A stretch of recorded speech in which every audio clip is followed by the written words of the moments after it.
कभी आपने गौर किया है, जब हम दुखी होते हैं तो हमारा मन करता है कि कोई हमें समझे, कोई हमारे पास बैठे, कोई हमारी परेशानी सुने। लेकिन जब हम खुश होते हैं तो अक्सर हम उस खुशी को अपने तक ही रख लेते हैं। शायद इंसान की यही एक अजीब आदत है। दुख में हम चाहते हैं कि कोई हमारा दर्द बांटे, लेकिन खुशी में हम भूल जाते हैं कि खुशी भी बांटी जा सकती है। आज की बात इसी छोटी सी लेकिन गहरी सोच पर है। अगर जीवन में सुख चाहते हो तो अपनी खुशी बांटना सीखो, और अगर दुख आए तो उसे हर किसी के सामने रखने के बजाय पहले अपने भीतर संभालना सीखो। लेकिन इसका मतलब ये बिल्कुल नहीं है कि इंसान अपना दर्द हमेशा छुपाता रहे, क्योंकि कुछ दुख ऐसे होते हैं जिन्हें किसी भरोसेमंद इंसान से कहना जरूरी होता है। असल बात है किसके सामने क्या कहना है और कितना कहना है। हमारी जिंदगी में बहुत से लोग आते हैं, कुछ हमारे दुख को समझते हैं, कुछ केवल हमारी कहानी सुनते हैं, और कुछ ऐसे भी होते हैं जो हमारे कमजोर समय का इस्तेमाल हमारे खिलाफ कर सकते हैं। इसलिए हर बात हर इंसान को बता देना समझदारी नहीं है। कभी कभी चुप रहना भी एक तरफ की ताकत होती है।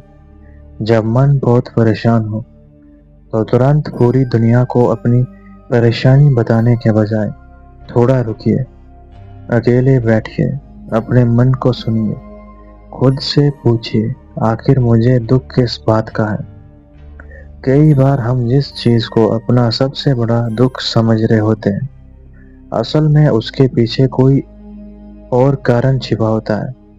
किसी ने हमें कुछ कह दिया, किसी ने हमें धोखा दे दिया, हमारी उम्मीद पूरी नहीं हुई, किसी अपने ने हमारा साथ छोड़ दिया, और फिर हम उसी घटना को बार बार अपने दिमाग में दोहराते रहते हैं। घटना एक बार हुई होती है, लेकिन हम उसे अपने मन में 100 बार जी लेते हैं।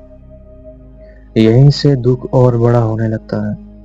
इसलिए दुख आने पर सबसे पहला काम ये नहीं कि पूरी दुनिया को बताओ कि तुम्हारे साथ क्या हुआ। पहला काम है अपने मन को थोड़ा शांत करो, क्योंकि परेशान मन अक्सर सही फैसला नहीं कर पाता। लेकिन इसका दूसरा पहलू भी उतना ही जरूरी है। अगर दुख बहुत गहरा हो, अगर आपको लगे कि आप अकेले इसे संभाल नहीं पा रहे हो, तो किसी भरोसेमंद परिवार वाले, दोस्त, शिक्षक या किसी योग्य व्यक्ति से बात करना कमजोरी नहीं है। मदद मांगना कमजोरी नहीं। कमजोरी तब बनती है जब हम अपनी जिंदगी का नियंत्रण दूसरों की राय के हाथ में दे देते हैं। अब बात करते हैं खुशी की। खुशी का स्वभाव दुख से बिल्कुल अलग है। दुख को जितना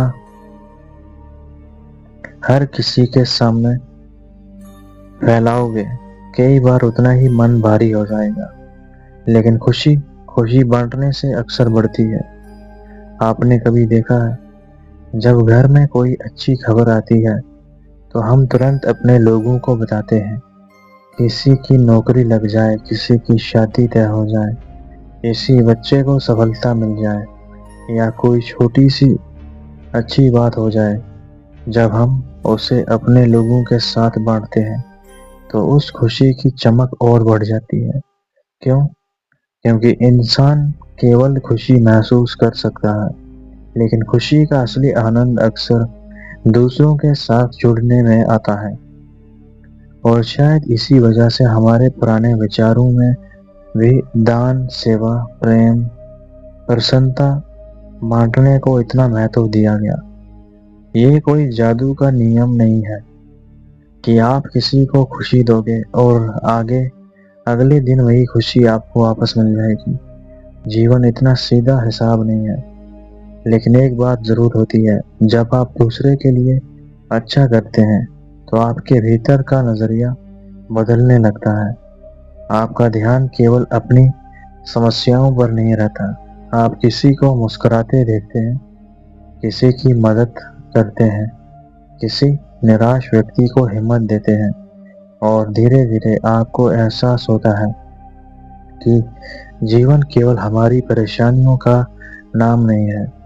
जीवन में अभी भी बहुत कुछ ऐसा है जिसे महसूस किया जा सकता है। इसलिए कहा जा सकता है, दुख को समझो, खुशी को बांटो, और दोनों में संतुलन रखो। लेकिन आज की दुनिया में एक और समस्या है, हम अपनी खुशी भी कई बार दूसरों की स्वीकृति से जोड़ देते हैं।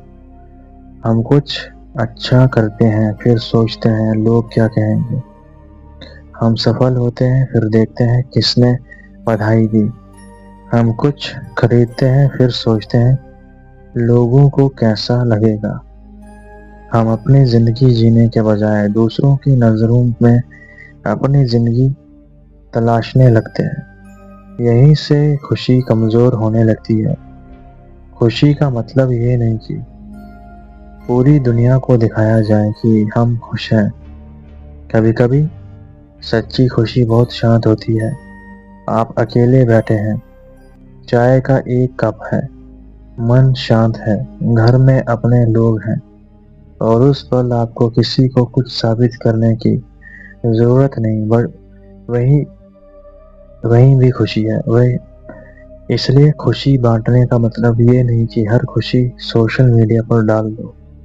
खुशी बांटने का मतलब है किसी भूखे को खाना देना, किसी परेशान इंसान की मदद करना, अपने माता पिता से प्यार से बात करना, किसी उदास व्यक्ति को कुछ अच्छे शब्द कहना, किसी की सफलता से ईर्ष्या करने के बजाय दिल से उसे बधाई देना।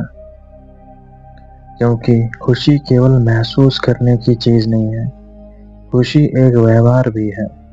और शायद जीवन का सबसे खूबसूरत संतुलन यही है, जब दुख आए तो पहले खुद संभालो, जब जरूरत हो तो सही इंसान से मदद लो, लेकिन अपने दुख को अपनी पूरी पहचान मत बना लो। और जब खुशी मिले तो उसे केवल अपने कमरे में बंद मत रखो, उसे अपने व्यवहार में लाओ। किसी के चेहरे पर मुस्कान बनकर लाओ, किसी के लिए उम्मीद बनकर लाओ, किसी की मदद बनकर लाओ। क्योंकि अंत में इंसान के पास वही यादें बचती हैं जिनमें उसने किसी के जीवन को थोड़ा बेहतर बनाया था। इसलिए अगली बार जब जीवन में दुख आए तो तुरंत टूट मत जाना, थोड़ा अपना गहरी सांस लेना, अपने मन को समझना, और जरूरत हो तो किसी भरोसेमंद इंसान से बात करना। और जब जीवन तुम्हें कोई खुशी दे तो उसे मुट्ठी में बंद मत करना, थोड़ा अपने लिए रखो और थोड़ा दूसरों के साथ बांट दो। क्योंकि शायद जीवन का रहस्य यही है, दुख हमें भीतर से मजबूत करना सिखाता है, और खुशी हमें दूसरों से जुड़ना सिखाती है। और जो इंसान दोनों से सीखना शुरू कर देता है, वह धीरे धीरे जीवन को शिकायत की नज़र से नहीं, समझ की नज़र से देखने लगता है। याद रखिए, हर दुख दुनिया को बताना जरूरी नहीं, हर खुशी दुनिया को दिखाना भी जरूरी नहीं, लेकिन जो खुशी आपके भीतर सच में पैदा हुई है, उसे अपने व्यवहार से दूसरों तक पहुंचाना जरूर सीखिए। क्योंकि हो सकता है आपकी एक छोटी सी मुस्कान किसी दूसरे इंसान के लिए उस दिन की सबसे बड़ी खुशी बन जाए। और शायद यही इंसान होने की सबसे खूबसूरत बात है। आज की वीडियो में बस इतना ही। मिलता हूं आपके साथ नई वीडियो में एक और न्यू रहस्यमय टॉपिक के साथ।